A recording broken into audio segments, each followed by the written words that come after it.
Corona काल के बाद पहला कवि सम्मेलन। कोरोना काल के बाद कवि सम्मेलन का पहला आमंत्रण मिला तो रोम रोम खुशी से खिला। मन हो रहा था बेकाबू। महीनों बाद, सालों बाद एक चुटकी कवि सम्मेलन मिलने की कीमत तुम क्या जानो विकास बाबू। तालियां सुने, माइक देखे, जमाना बीत गया, ना कहीं गए ना आए, इसलिए पेमेंट पर भी कोई नखरे नहीं दिखाए। तुरंत फ्लाइट की टिकट बुक करवाई और टिकट आने के बाद 3 दिन तो मैं टिकट पे ही बैठा रहा।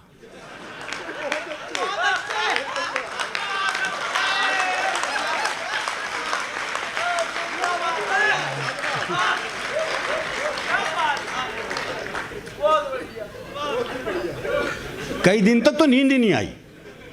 फिर एक दिन वो दिन भी आ गया जब यात्रा पर निकलना था, कवि मित्रों से मिलना था। भाई इनसे मिले भी बहुत टाइम हो गया था।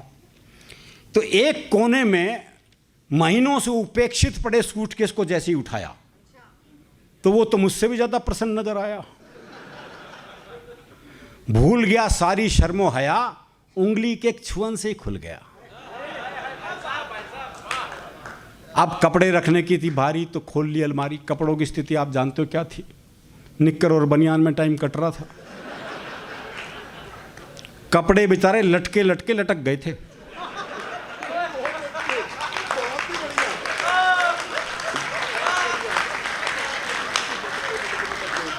पूरी दृश्य कविता है, आप उस दृश्य का आनंद लीजिए। बस आप सोच लीजिए आप वहीं हैं। बस अब कपड़े रखने की थी बारी तो खोल ली अलमारी। शर्ट और पैंट दोनों अकड़ी अकड़ी थी, माथे की छोड़ो पूरे बदन पर त्योरियां पड़ी थी। पानी के छींटे और गर्म इस्त्री से उनका बल निकाला और बड़े प्यार से सूटकेस में डाला। अब तो सूटकेस खुशी से फूला नहीं समा रहा था। एयरपोर्ट पर भी मुझसे आगे आगे जा रहा था। काउंटर वाले ने पूछा लगेज, मैंने कहा हैंडबैग है। सुनते ही सूटकेस बौखला गया। मैं उसे अपने साथ रखना चाहता था, वो ये भी भूल गया। खुशी के साथ साथ गुस्से में फूल गया।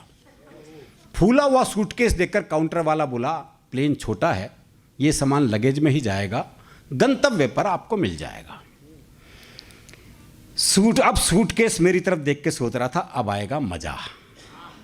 महीनों से कमरे के कोने में पड़ा पड़ा इसी ठलुए को तो झाड़ू पोछा लगाते देख रहा था।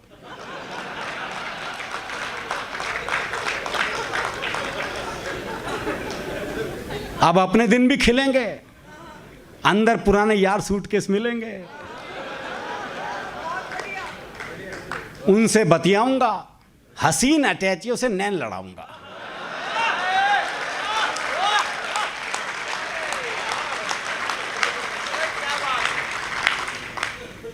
काउंटर के पीछे तरह तरह के सूटकेसों का तो हुजूम, कुछ धाकड़ थे कुछ मासूम।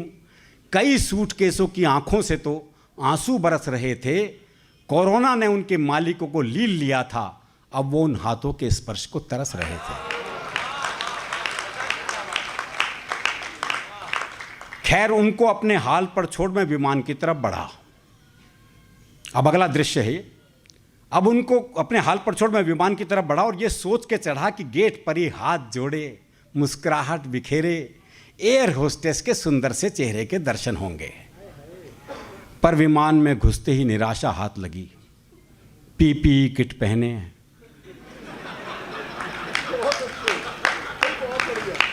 चेहरे पर मास्क और शील्ड लगाए, एक बिजूका टाइप स्त्री खड़ी मिली।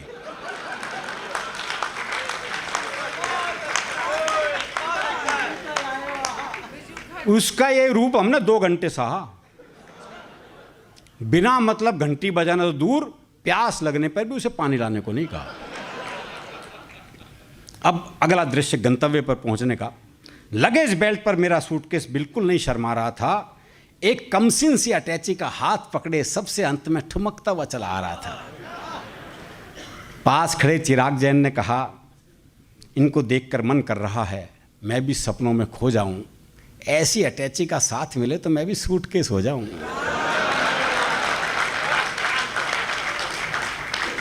अच्छा सर, धुकड़ धुकड़ अब भी कायम थी। कारण ये था कि कई बार हुआ निमंत्रण आते थे, फिर कहते थे जी हमें तो 50 से ज़्यादा की अनुमति नहीं मिल रही, इसलिए कैंसिल। तो अभी भी दुखड़ती उखड़ती होगा नहीं होगा। बाहर आते ही एयरपोर्ट से बाहर आने पर आयोजकों ने मालाओं से स्वागत किया।